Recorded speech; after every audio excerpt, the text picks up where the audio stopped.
बंधुओं नमस्कार, सत श्री अकाल, प्रणाम। हमारा YouTube चैनल यथार्थ वीडियोज 1473 देखने वाले सभी भाई बहनों का स्वागत है, अभिनंदन है। अभी चर्चा चल रही है श्री राम और शिव के संबंधों के ऊपर कि दोनों के कितने प्रगाढ़ संबंध हैं। मानव रूप में राम जी ही नहीं, उनका पूरा परिवार, और उनका ही परिवार नहीं, राजा जनक का भी पूरा परिवार हर अपने अच्छे बुरे दिनों में शंकर जी को ही याद करता है, और शंकर जी तो इकलौते राम जी को ही याद करते रहते हैं। आगे का प्रसंग देखिए। श्री राम जी के विवाह में बारात की तैयारी हो रही है। सबसे सुंदर रथ जो था वो गुरु वशिष्ठ जी का बनाया गया था, और उसके बाद में राजा दशरथ का। राजा दशरथ जी वशिष्ठ जी को उनके रथ पे चढ़ा करके फिर शंकर जी, गणेश जी और गौरी जी का नाम लेकर के उनका स्मरण करके तब अपने रथ पर सवार होते हैं। देखिए कितने गहरे संबंध हैं। सिर्फ राम जी ही नहीं, दशरथ जी की भी वही श्रद्धा है जो राम जी की है। तेहि रथ रुचिर वशिष्ठ कहूं, हरस चढ़ाई नरेश, आप चढ़ो चंदन सुमेरी, हरि गुण गौरी गणेश। उनके पूरे परिवार का स्मरण करके तब बारात जाने के लिए तैयार हुए। राम जी का जन्म हुआ है अयोध्या में।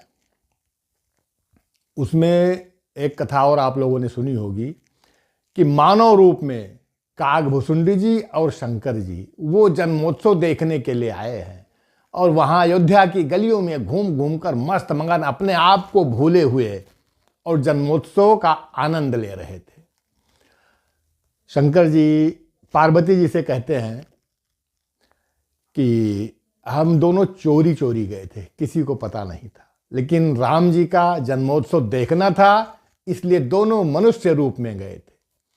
औरो एक कहाऊ निज चोरी, सुन गिरजा अति दृढ़ मति तोरी, कागभूषुंड संग हम दो, मनज रूप जानत नहीं को। मनुष्य के रूप में गए थे, किसी को नहीं पता चला था।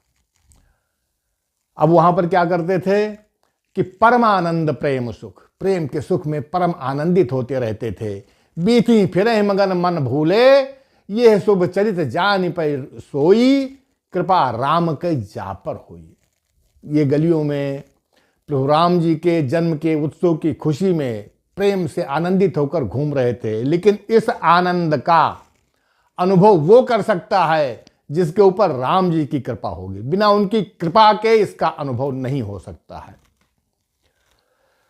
अब देखिए, शंकर जी में श्री राम की ही अगाध आस्था नहीं है, गौरी जी में सीता जी की भी है। विवाह से पहले पुष्प वाटिका दृश्य याद होगा आप लोगों को, एक बार जरा स्मरण कर लीजिए। गौरी जी की पूजा करने के लिए सीता जी वहां गई हैं,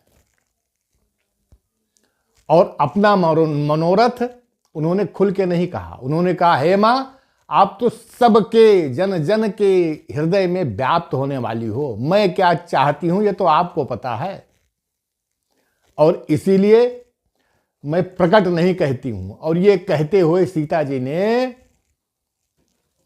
गौरी जी के चरण पकड़ लिए।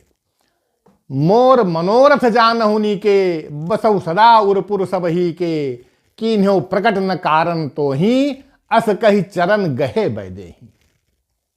सीता जी ने चरण पकड़ लिया उनका। मनोरथ उनका क्या है पता है गौरी जी को।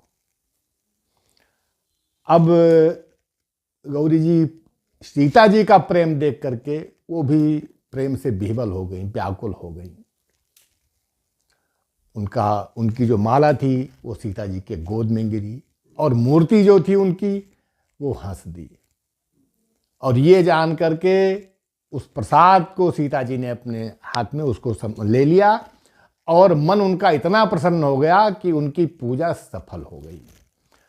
विनय प्रेम बस भई भवानी, खसी माल मूरति मुस्कानी, सादर सिय प्रसाद सिर धरऊ, बोली गौरी हर सिंह भरयू।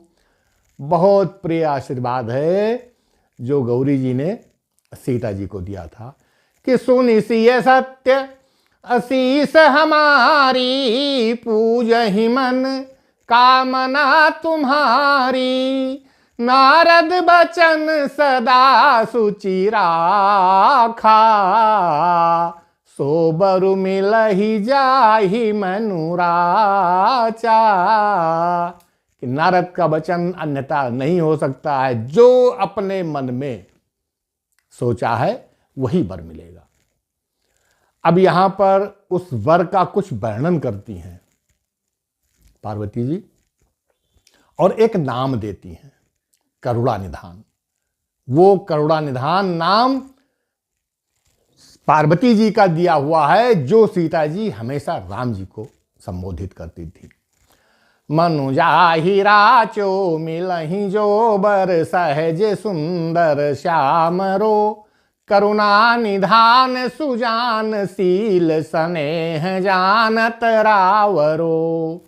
यही भांति गौरी अशीष करिसिय, सहित ही हर्षित अली। तुलसी भवानी पूजी, पुनि पुनि मुदित मन मंदिर चली। इनकी पूजा करके प्रसन्न मन से सीता जी घर की ओर चली और गौरी जी को अपने अनुकूल समझा और उनका मंगलकारी वाम अंग फरकने लगा।